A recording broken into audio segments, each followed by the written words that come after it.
تخيل انك عم تركض وتركض وتركض، ولما توصل تلاقي الرزق كان ناطرك من الاول. مو لانك الاذكى ولا لانك الاقوى، بس لان رب العالمين كتبه لك.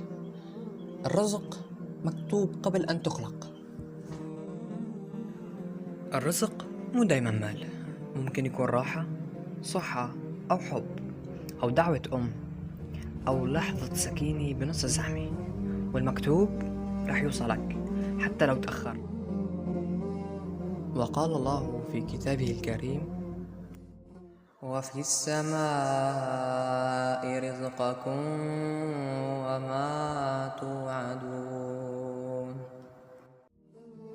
اشتغل، اسعى، خطط، بس لا تلهل، لأنك ما بتسوق الرزق. الرزق هو اللي بسوقك. وكل نفس لها رزقها مكتوب عند الكريم. ولهون بكون أعطيتك معلومة ببساطة. السلام عليكم.